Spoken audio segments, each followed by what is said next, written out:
será pertinente no volver. Soy el último, así que de acá no. No, en realidad, sí quiero agradecer a José y a todo el equipo de trabajo, que me parece que como modo de convocar algo que tiene que ver con estos cruces me parece ya importante y necesario hacerlo, así que desde ese punto ya creo que estamos bien. Seguramente el año que viene seguiremos con esto, así que también desde ahora ya los voy invitando a que continúen colaborando con esta propuesta. Por lo pronto, de todas estas exposiciones, yo de lo que me voy a hablar es de deporte, esto en primera instancia, porque me dedico a la filosofía, o por lo menos pretendo. Y entonces hay algo que siempre por ahí lo planteamos, es que yo agradezco mucho estar en el lugar donde estoy, que es compartiendo diálogo con gente que se dedica a pensar lo que hace, que pocas veces pasa. Y en ese caso, a mí me ayudan a pensar la filosofía. Es decir, que yo no pretendo hablar del deporte, sino que pretendo hacer filosofía desde el atravesamiento con otra disciplina, en este caso el deporte. Entonces, agradezco a diario que todo lo que hemos charlado durante estos años con Juan, con Lore, con Carlos, con todo el equipo y con todos ustedes, especialmente, que me han parecido, ¿no? Bueno, algunas de las cosas de esas aparecen acá.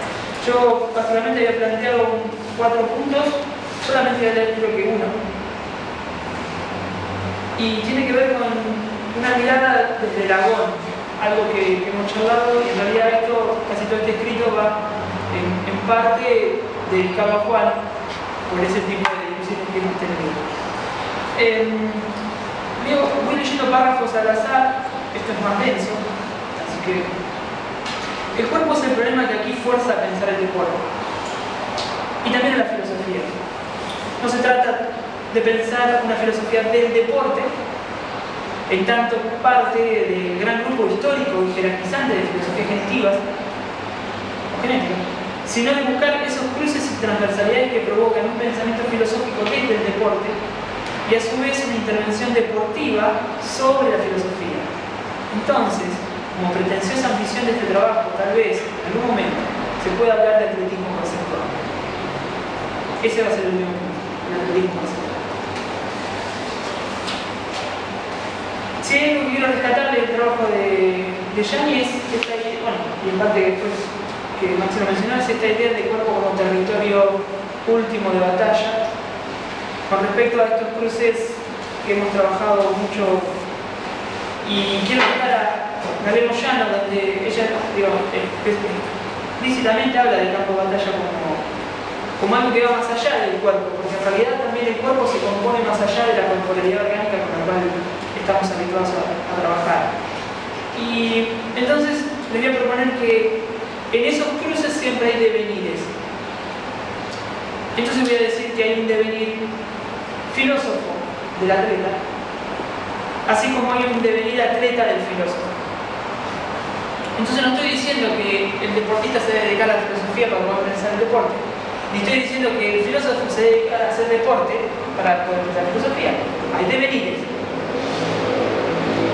En tanto que ambos pueden habitar esa zona potencial de indiscernibilidad que conjuga fuerzas inhumanas, las cuales ponen en movimiento conflictivo toda su propia producción, sea conceptual, sea gestual, deportivo o intelectual. Y es por eso que ese desafío no deja nunca de cuestionar la vida, esa vida que se pone en juego en cada batalla diaria y que por sobre todas las cosas nos obliga a ser dignos de lo que acontece, deseando la guerra contra las guerras futuras y pasadas, la agonía contra todas las muertes y la herida contra todas las cicatrices, en nombre del devenir y no de lo eterno. Esa lucha cotidiana se vuelve vital y profundamente potencial de las fuerzas deseantes, cuando deja de ser carnicería de contrariedad absoluta para desplegar una lógica que se afecta por el contacto de potencias heterogéneas. Un combate que, como sugiere el comité invisible, se da secreta y sutilmente en cada aspecto cotidiano.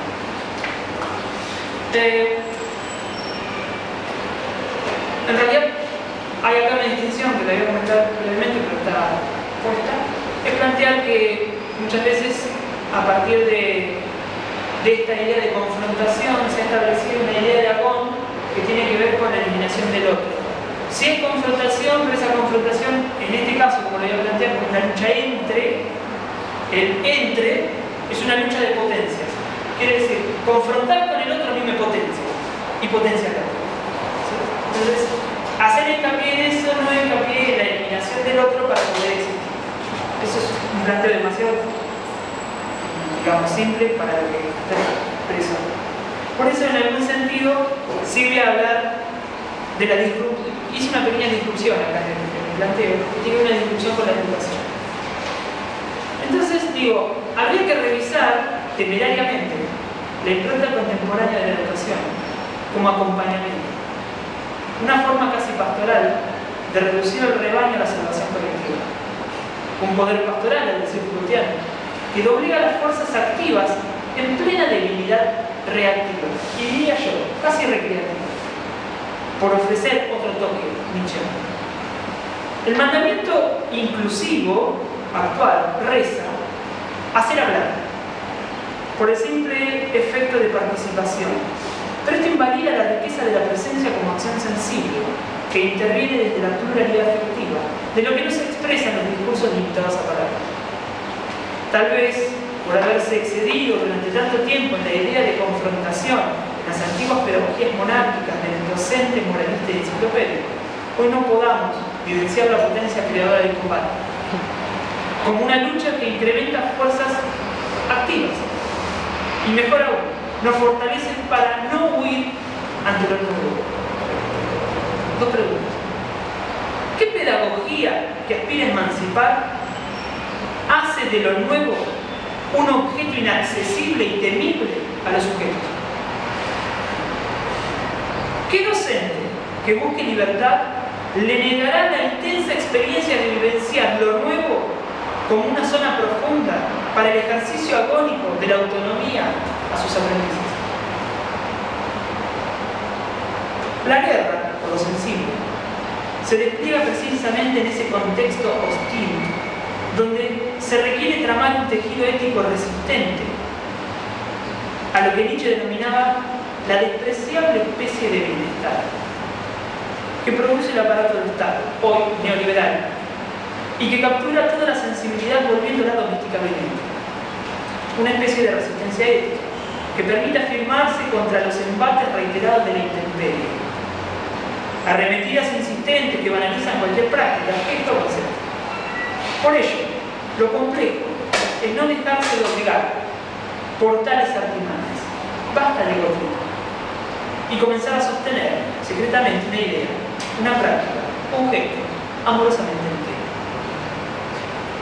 Primer punto. Segundo, que voy a leer porque quiero leer esta introducción político-comunitaria que hice, es sobre la biopolítica estética. Así que le hago honor a su muy detallada y explícita investigación sobre la biopolítica estética. La biopolítica, algo que conocen todos desde esta altura, que sea muy famosa, rápidamente definida, sería el modo de biopoder que se interesa por conducir las conductas de la población y regular sus acciones desde el convencimiento y la internalización de las normas de conducta que un Estado determina para asegurar el bienestar social. Actualmente la biopolítica ha mutado bajo una expresión más fina y minuciosa que se encarga de producir un refinamiento sensorial como modo de inducir toda experiencia a la configuración de una subjetividad novedosa. Y novedosa por su diferencia. Lo estético concluye en estética, y sapiens de la sabiduría desciende desde la sapidez. Esto lo cita Michel Serres en su libro Variaciones sobre el fuego. Lo que se podría denominar biopolítica estética es un modo operativo del capitalismo actual, donde se consolida la subjetividad sensible, a partir de una diferencia que toma como centro de distinción la autoafirmación de una conciencia exageradamente defectiva y exacerbada por el convencimiento ficticio de una heroicidad publicitaria. Permiso. Disrupción poética publicitaria. El autobombo vende. El deportista es empresario de sí mismo. El empresario es filósofo de la vida. El filósofo es empresario del pensamiento. la empresa de vivir la gerencia del filósofo. Soy la empresa que constituye. Soy el CD que me vende. Me vendo para venderme en la venta competitiva por un trofeo que se suma a mi patrimonio. ¿Qué más me vendo? Anúlalo, no quemo, lo doblego, tan solo para resaltar mi gloria, para hacer de cada día de mi vida algo importante. Soy la empresa que me vive. Soy el campeón de una pasión que no entiendo, pero la siento mía. Soy la pasión que me siente por mí. Soy la pasión del sentimiento de triunfar en la publicidad de mí mismo como campeón que tiene un cuerpo glorioso. Quizás el gesto problemático de resistencia común entre las filosofías y los deportes pase por dar cuenta de los procedimientos sensibles propios que fueron capturados y vueltos sentimientos, para intervenir secreta y sutilmente esta biopolítica estética, y así trazar nuevos recorridos intensivos que descubran territorios inmanentes de lucha, donde las fuerzas afectivas intensifiquen la potencia de los cuerpos vivos. Porque la biopolítica estética crece produciendo resentimiento, como una fuerza reactiva que separa toda acción creadora de las fuerzas activas. El cuerpo glorioso del espectáculo es el efecto visible de las resonancias artificiales, con que los sentimientos capitalistas producen una vida gloriosa en el resentimiento ultrajante de detestar todo lo que lo supera. La fuerza de resistencia de los deportes en la biopolítica estética se ve impedida por la urgencia y la necesidad de los récords. Cuando las cuantificaciones se ofrecen como finalidades, lo que se obtiene es una empresa económica que se dedica a promover resultados eficientes para configurar patrones de estandarización de las subjetividades, siempre por debajo de heroicos gloriosos. Tal vez, como dice Peter Sloterdijk, el deporte pueda ser, para el siglo XXI, una mutación del récord al estético, pero esta entendida como un modo de acercamiento a la esfera de lo creativo. Es ahí donde Deleuze ve que lo que acerca a esta relación entre el estético y el deporte es la idea del estilo, donde el estilo se piensa como una novedad del orden de lo cualitativo y no de lo cuantitativo. Resumo la idea del estilo para no ser tan pesado, pero digo, aparece el estilo como una forma de expresión que justamente remarca una repetición diferenciante en una repetición de lo mismo. Entonces, ¿qué es lo que encontramos? Y aquí por ahí quiero remarcar parte de la cosa que se me viene. Decir que cuando uno crea un estilo, cuando justamente ha dado vuelta a la tradición que lo compone, cuando ante la tradición, y es la pregunta que hemos charlado alguna vez, ¿qué hacen ustedes como profe de educación física ante su tradición? ¿Cómo la componen? Y sobre todo, ¿cómo la reconvierten? ¿Cómo la dan vuelta? Yo intento hacer eso con la filosofía. Ir a la tradición para poder hacer otra cosa. Y ese hacer otra cosa significa dar vuelta a la tradición. Dar vuelta a la tradición significa fundamentalmente pervertirla. Esto fue lo que me enseñó un querido amigo que se llama Gilles Deleuze. Hacer de la tradición un espacio de perversión para poder pensar de otro modo. Eso también me enseñó Gilles.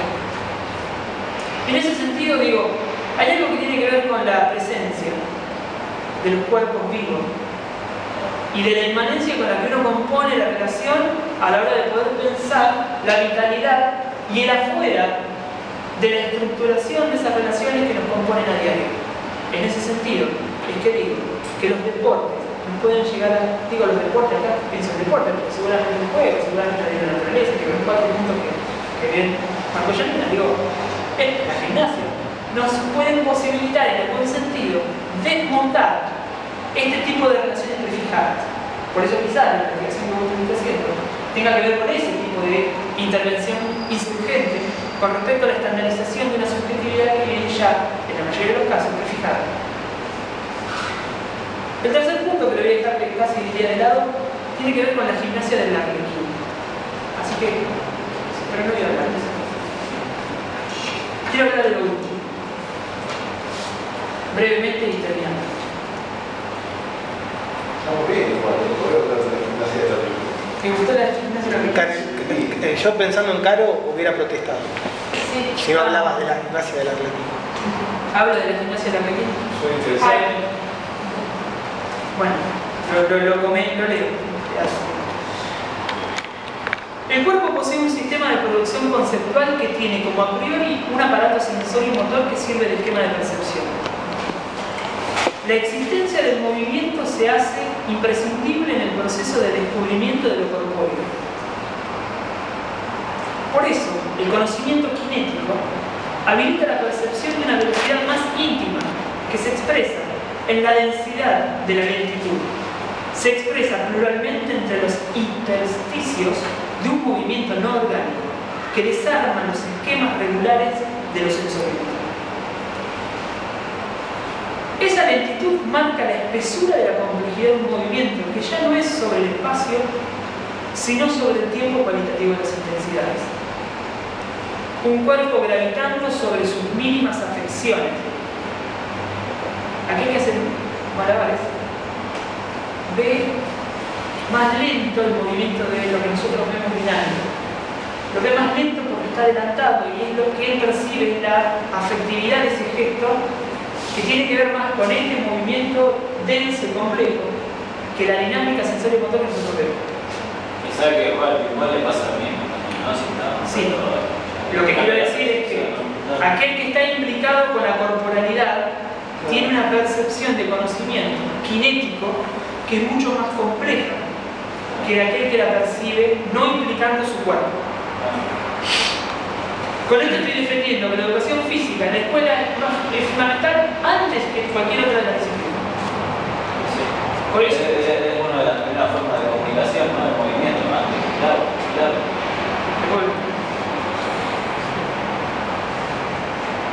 Ese que hace de cada gesto una idea sensible.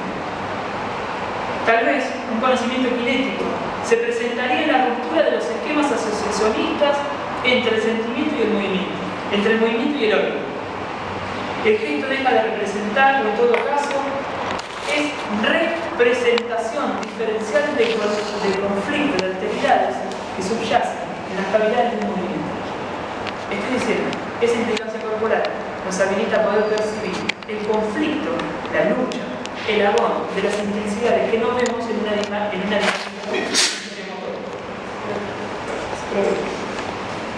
Lo que se mueve es una relación íntima de afecciones, más que un móvil desplazándose en el espacio. Lo que se mueve con moverse, pensar cinéticamente.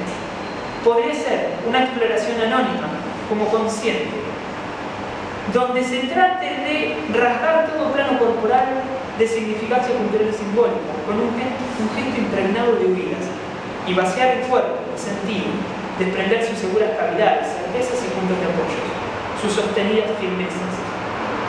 Diagramar puntos flotantes para trazar un cuerpo ligero, y que todo se deslice como el movimiento sensible de un devenir que provoque en sí mismo la potencia múltiple de un desahogo incesante.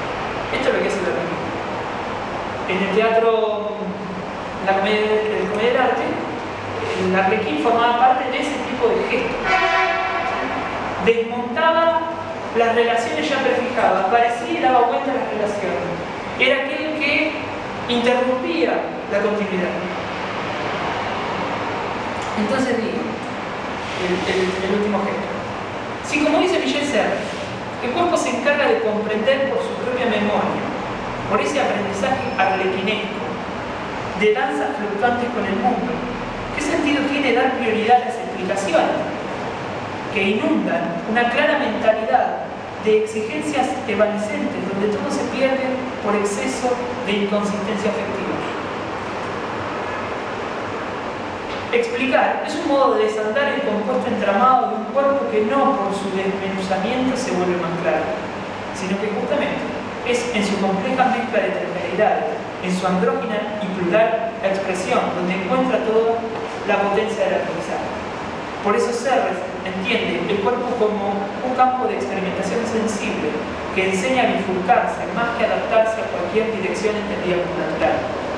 No se trata de educar el cuerpo, sino de educarse con la pluralidad inmanente que conmueve la potencia del cuerpo.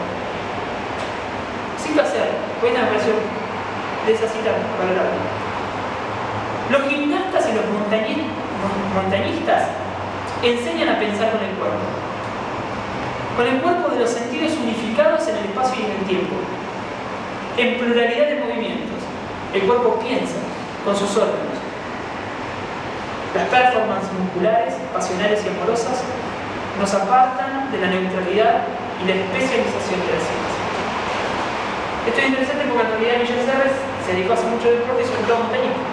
Y durante casi todo el trayecto de su texto, Variaciones sobre el cuerpo y también en Los 5 sentidos, él trae sus experiencias corporales para poder hablar de la inmanencia con la que el cuerpo conoce a la hora de comprobar dentro de los 5 sentidos.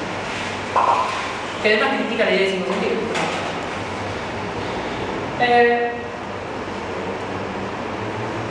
Bueno, yo leí la última parte. Sí, ¿estamos bien? 5 minutos más y no. Sí, está perfecto. Yo creo que debatirlo mucho, yo con esto no voy a decir nada. Están todos preparados. Miren dos cosas, a modo de regalo.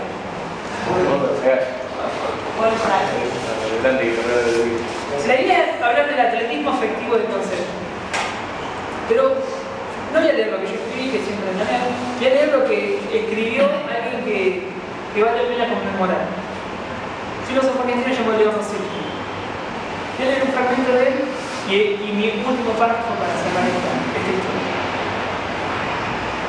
Confieso, dice Leo Rossetti, hay que tener coraje para ser poeta o novelista en serio.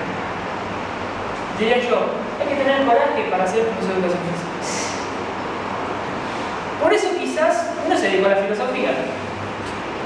Hay que atreverse. Y no es moco de pavo, ¿quién pudiera? Abrir la trama ceñida de lo que el tiempo ha ido decantando en lo sensible de nuestro pasado y volver a animar lo que ya está quieto y hasta el pasado. Es más fácil pedir prestadas ideas y conceptos o juegos que experimentar sentimientos e imágenes para animarse a que las nuestras resuenen. El tener conceptos, en cambio, no nos pide pruebas de que las ideas hayan resonado en algún espacio sensible y afectivo, donde lo finito y lo infinito dentro de uno mismo tropieza. Pero para que lo más sensible de nuestra vida pase a la palabra, esta necesita siempre de la melodía, la forma primera y arcaica de un cuerpo que se hizo sonido. Toda creación es recreación de algo anterior. El coraje de la recreación es la verdadera valentía que se abre en la palabra intensa. Sobre eso, pensar lo sensible, pensar como efecto agonístico de lo estético, es el riesgo que conlleva ejercitarse en una práctica al estilo de los deportes extremos. Algo que en algún momento también nos hemos dedicado. Porque pensar siempre es un ejercicio extremo y raro. Afronta y se confronta, necesariamente con las fuerzas reactivas del sentido común, que tienden siempre a disminuir la potencia plural de la sensación. Pensar atléticamente es un devenir que hay que saber llevar, porque ahí se manejan fuerzas demasiado intensas para identificarse con ellas. Es franquear esa línea tan sutil entre la locura y la razón, entre la vida y la muerte, entre lo que domestica y libera. Devenir atleta del concepto es hacer del pensamiento un agón, un combate agresivo, activo y afirmativo. Se trata de provocar subterráneamente, en secreto, casi de manera anónima, un sismo inquietante en el interior de la máquina de codificación estética de las sensibilidades, tanto biopolítica como del espectáculo. Es combatir el resentimiento y la mala conciencia de la alegría como captura operativa, repito, de las acciones subordinadas a una finalidad estatal moral o religioso. Devenir atleta del filósofo, devenir filósofo del atleta,